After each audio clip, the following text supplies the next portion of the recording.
दूसरा श्लोक। कुर्वन्निवेह कर्माणि जिजीविषेच्छतं समः एवं तैनन्यथा तस्ते न कर्म लिप्यते नरे। अनंतर चित्त शुद्धि के लिए विहित कर्म का अवश्य अनुष्ठान होना चाहिए।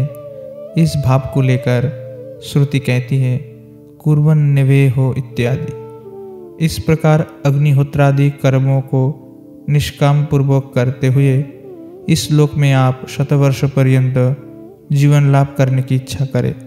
इस प्रकार शतवर्ष जीवन लाभेच्छा रखकर अग्निहोत्रादि कर्म करने वाले तुम्हारे लिए मुक्ति प्राप्त करने का अन्य कोई उपाय नहीं होगा।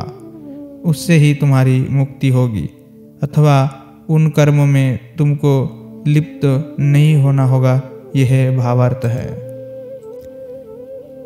आसुर्या नाम ते लोका अंधेन तमसावृतः तास्ते प्रत्याविगच्छन्ति ये के चात्मो हनोयनः। तृतीय मंत्र। भावार्थ। अब श्रुति असूया इति मंत्र से काम्य कर्म परायण व्यक्तियों की निंदा करती है, जो परमात्मा संबंध का स्थापन ना कर जगत को भोग करना चाहते हैं।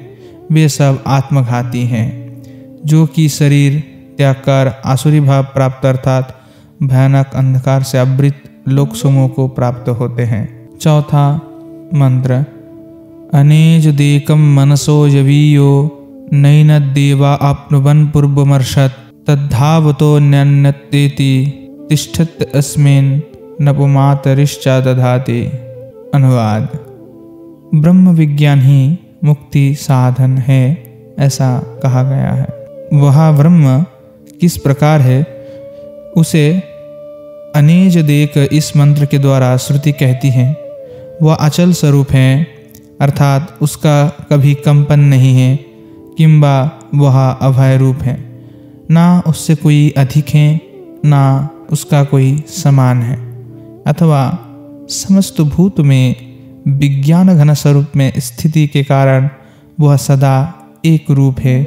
पुनः वह मन से भी वेगवान है, अर्थात मन उसको प्राप्त नहीं कर सकता है।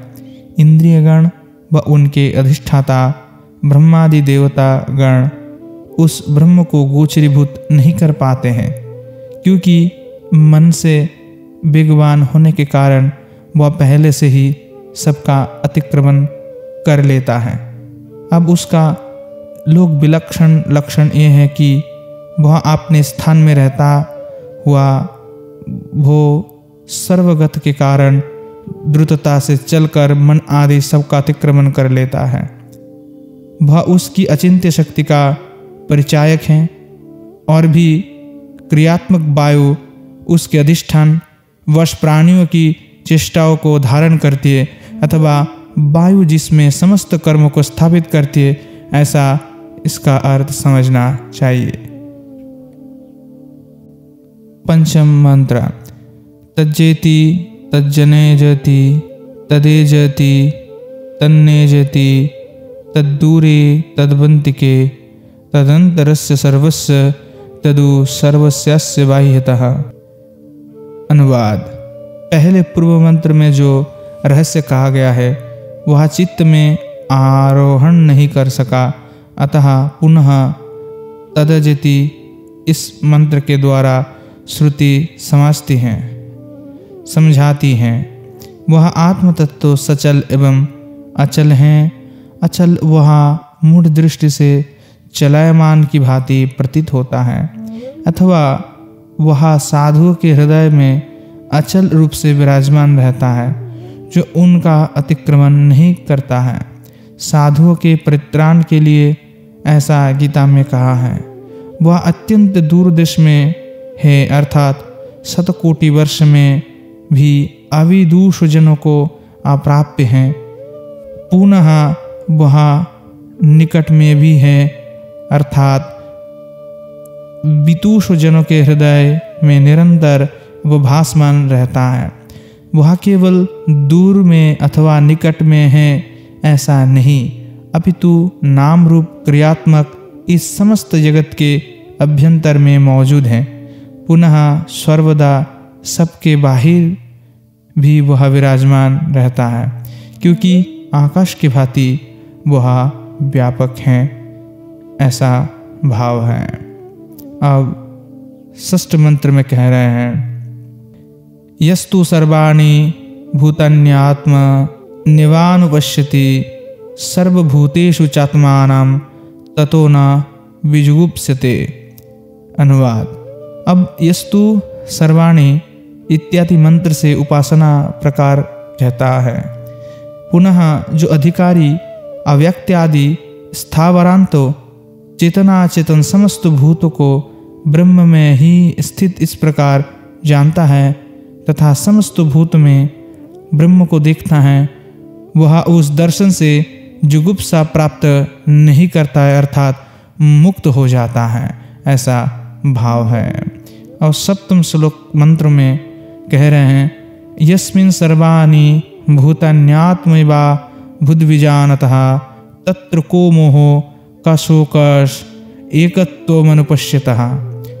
अनुवाद। इसी अर्थ को दूसरा मंत्र बतलाता है, जबकि समस्त भूत आत्मा में स्थित हैं एवं आत्मा ही सर्वभूतों में अवस्थित है, इस प्रकार विशेष रूप से जान लेता है। उस अवस्था में उस व्यक्ति का यह समस्त ब्रह्म है इत्यादि वाक्यार्थ विचार के द्वारा समस्त भूत ही आत्मा है, इस प्रकार ज्ञान होता है। उस अवस्था विशेष में अर्थात जबकि आत्मा के स्वाद एकत्र देख लेता है, तब उसका कोई मोह नहीं रहता है तथा मोह अज्ञान जनित शोक का अभाव हो जाता है, ऐसा भाव है। अब अष्टम मंत्र। स्वापर्यगाच क्षुक्रमकाय मा ब्रह्म मत स्नानाचिवीरम शुद्धमपाप विद्धम कविर्मनीषी परिभु स्वयंभूर यथातथ्यतो अर्थान व्यदाधात शाश्वतीभ्यो समाभ्य। अर्थ। अब श्रुति इस प्रकार आत्मज्ञान के फल बतलाती हैं।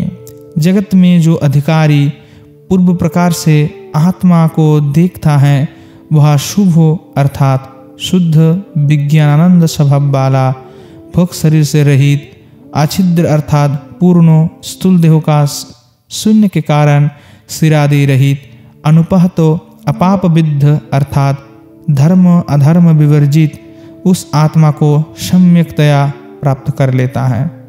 वह परमात्मा शरीर आदि रहित होने पर भी अचिंत्य शक्ति के कारण जगत सृष्टि आदि करता है। इस आशय को लेकर श्रुति कहती है, वह कवि हैं अर्थात सर्वज्ञ हैं, मनीषी अर्थात मेधावी हैं, परिभू अर्थात सबका वशी हैं, स्वयंभू अर्थात स्वतंत्र हैं, क्योंकि वह अनंत काल तक पदार्थों को यथार्थ स्वरूप से धारण करता है, ऐसा भाव है। नवम मंत्र। अंधम तमः प्रविशन्ति ये विद्या मुपासते तथ भूयो ईवते या उ विद्यामृतः। भावार्थ। अब पूर्वोक्त प्रकार से जो आत्मविद जन कर्मनिष्ठ होकर केवल कर्म करते हुए जीवन धारण करते हैं, उनके प्रति अंधम तमः इस मंत्र से श्रुति कहती है, यहाँ विद्या एवं अविद्या दोनों की निंदा की गई है। जो व्यक्ति विद्या से अन्य अर्थात अविद्या रूप कर्म की केवल उपासना करते हैं, तात्पर्य स्वर्गादि प्राप्ति के लिए तत्पर होकर उनका अनुष्ठान करते हैं, वे प्राणी अंधतमः अर्थात अदर्शनात्मक अज्ञान में प्रवेश करते हैं, अर्थात संसार परंपरा का अनुभव करते हैं। और जो केवल विद्या में अर्थात आत्मज्ञान में निरत रहते हैं, वे उसे अर्थात अंधतम से प्रचुरतर अज्ञान में प्रवेश करते हैं, ऐसा भाव है। अब दशम मंत्र। अन्य देवाहुर विद्यन्याद आहुर विद्या इति शुश्रुमधीराणाम ये नस्तद्वीच चक्षिरे। अर्थ, अविज्ञान कर्मों दोनों के फल भेद अन्यदेव इत्यादि मंत्र से बतलाती हैं। विद्या से अर्थात ज्ञान के द्वारा जो फल हैं वह अन्य हैं, तथा अविद्या से अर्थात कर्म के द्वारा जो साध्य फल है वह अन्य हैं। अथवा ब्रह्मवादी जन कहते हैं विद्या से अर्थात आत्मज्ञान से जो फल हैं वह अमृत स्वरूप हैं। अविद्या का फल पितृलोकादि रूप है। श्रुति में कहा है कर्म से पितृलोक, विद्या से देवलोक की प्राप्ति होती है। देवलोक अर्थात विष्णुलोक ही लोकों में श्रेष्ठ हैं, इसलिए विद्या की प्रशंसा की जाती है।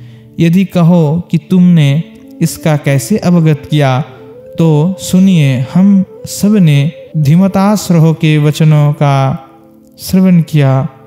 हमारे पूर्वाचार्य गण कर्म एवं ज्ञान का स्वरूप तथा दोनों के फल का विचार कर गए हैं, अतः यह आगम परंपरागत है ऐसे जानना, ऐसा भाव है।